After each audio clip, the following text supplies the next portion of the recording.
What do you like about Daddy? Daddy loves me.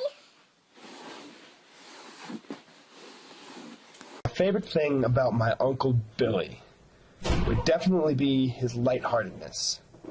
He always had a sense of humor and always could make anybody smile, and I think that's a really admirable quality. I know that as seldom as I got to see him, whenever I could see him,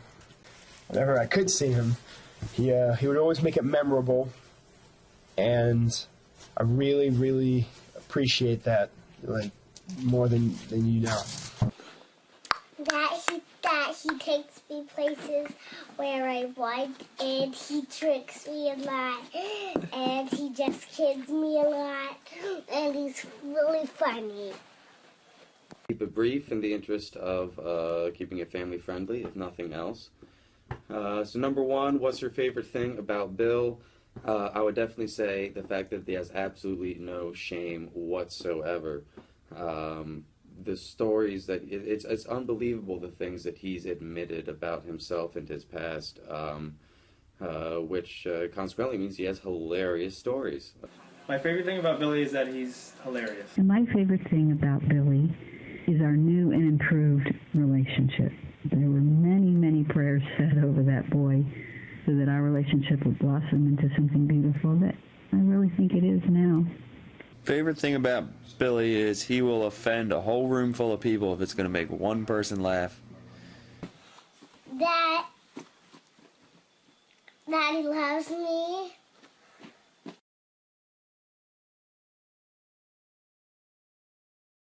Billy, as your cousin, I have a lot of funny memories of you. One of them that stands out in my mind the most is when we were in middle school. I was in 6th and you were in 8th. We used to have a day called Opposite Sex Day. Well, anyway, I was either in the bathroom or coming out of the bathroom, and here comes this person, fully dressed with the skirt down to the floor, covered in fruit, earrings, wig, makeup, and I believe you had a stuffed bra on. Anyhow, this person starts knocking on the door. "Excuse me, do you have any tampons?" And of course it was you. I will never forget it. It was so funny. And of course, being in 6th grade, I was completely mortified. One thing about Billy that I will never forget is when the whole family stayed at North Carolina, Tess and I walked through the door. The first thing we see, Billy throws an entire wicker couch down the steps after he had already broken 2 pool sticks, thrown darts at the wall, and then got drunk and fell asleep under the pool table. So a funny story about Billy. When he was a teenager, he didn't like to get up and go to church, so he would play dead in bed. So one morning he was pretending to be sleeping and he just would not get up or wake up, supposedly. So I decided to go into the bathroom and get a big cup of water and throw at him in the bed. And he got up with all kinds of drama, but he got up and went to church. And I never had to do that again, so he learned I meant business. The country western phase is probably my favorite because that was pretty funny. You grew a mustache for that one and you go to rodeos and stuff. And you were like really into this karaoke bar you used to go and sing in it all the time. The one down at Edgewater. And me and Charlie would go with you and you just like rocked that place. They like loved you. It was really fun. Hi, Bill. Since I'm your oldest cousin, I guess my memories of you go way back. One of my first memories of you is of you sitting in your little high chair singing Boy George, Come a, come a, come a, come a, come a chameleon. You were so cute. And you were doing that while I was making you a peanut butter sandwich, which I had to put butter on with your peanut butter to make sure that you didn't choke when you eat it. And then one time I will never forget is when we were over at the old house, when you guys had the farm and the hill, and you went to kick a ball and you miss, just flat out missed, and you just drove your foot straight into the ground. You hobbled inside and found out you broke your toe, and then you made some kind of weird sound like a dying deer, kind of like, and then just passed out. And I thought it was the funniest thing. That's terrible to say, but it was really hilarious. Then again, like I said, there's a story for every time I've been there, but that was definitely one of the funniest that involves something Bill was doing. I have lots of good memories of you when you were a little fella. Actually, your whole growing up years, but I loved it. You love to recite scripture and pledge allegiance to the flag, and you couldn't have been over 2 years old. You could say it so nice and so cute. You were such a cute little boy. You had this long curly hair, and a few strands were extra long and curly. You're just a cute little boy. Lots of personality. Another thing you used to do was you liked to pretend you were a little puppy dog. You used to put socks on your hands and your feet, and you'd crawl all over the house. Sometimes you would sort of sit up on your hind legs and pant like a little puppy and beg for food or whatever. You were so cute. You remember that?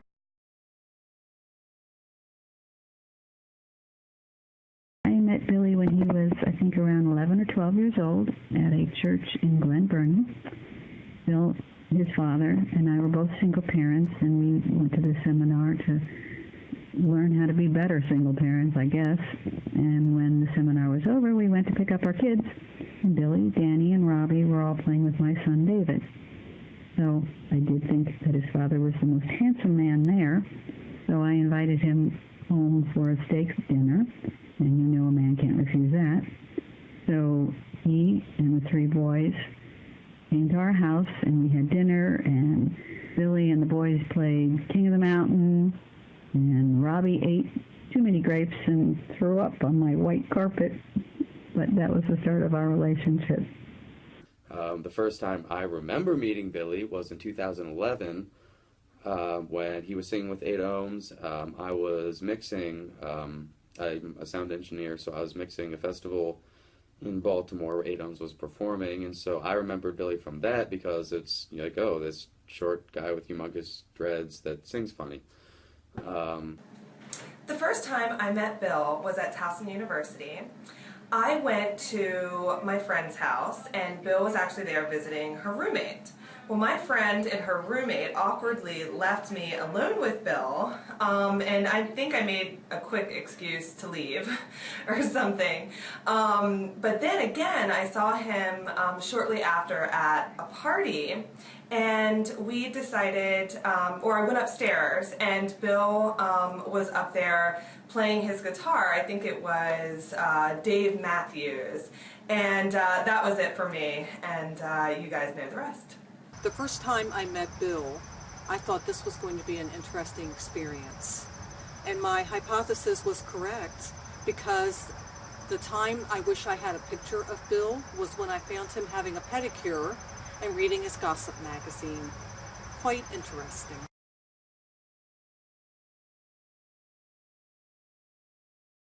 My most irritating trait about Billy would most likely be going to the bathroom with Billy. If you've ever been in a public bathroom with Billy, you've been humiliated and or he's peed on your feet. And that's just a real fact. Most annoying habit would have to have been when he used to answer every question with, "Bitch, please."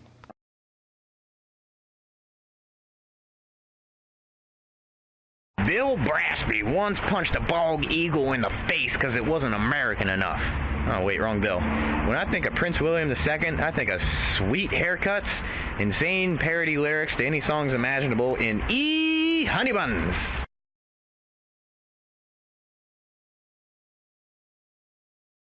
A talking zebra.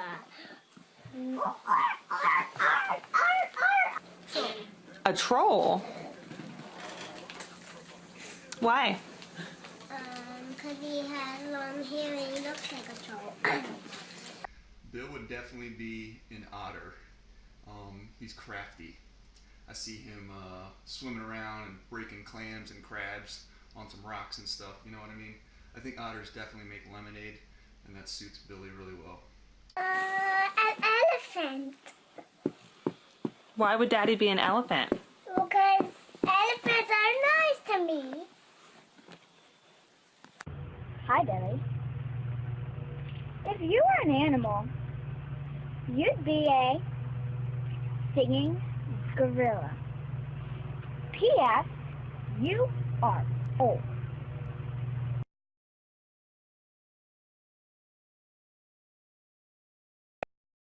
When I think of Bill's accomplishments, it's more like a series of events rather than one large accomplishment.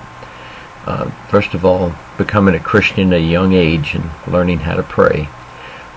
That's really crucial to anybody's future, to learn that you have a God to depend on who loves you.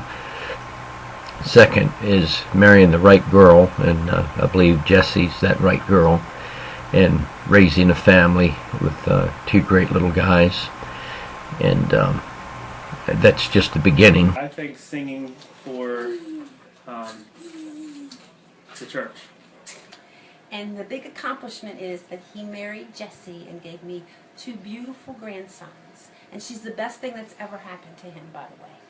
And I asked God for one little bonus. I asked that God would allow me to see Bill sing on a church stage praise worship, and I was able to see this last year, and I think this is a wonderful accomplishment because Billy listened to God's will, and you know. First big accomplishment in his life is being a stay-at-home dad. Bill is an equal partner in parenting. He takes the kids to school, he helps them with their homework, he kisses them goodnight, he takes care of them when they're sick, and they love him to death. And it not only benefits me, but I just can't imagine all the great things that are going to come out of them having such a loving, caring, involved father in their life. Billy is definitely like the Buck Showalter of local bands. You turned out to be an amazing father and husband, and you're a super successful musician, self-taught and everything. I mean, it just goes to show there's nothing you can't do.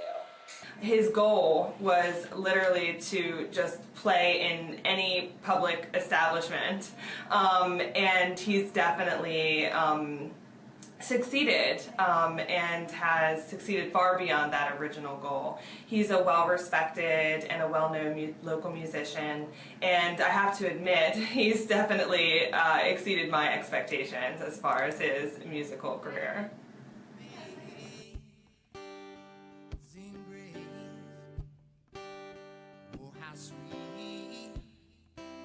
Happy birthday, I love you so much. You have a wonderful birthday, sweetheart, and I love you very much. I absolutely love you to death.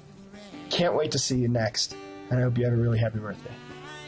Happy birthday. Get the playback. Couldn't see the iced tea glass, just me sitting here with my hand in my crotch. So I'm just going to wish you a happy 40th. Have a great birthday. Love you, Bill. Happy birthday to you. Happy birthday to you. Hi, Billy. Happy 40th birthday. Happy birthday, Bill. Oh, and happy 40th birthday. My heart.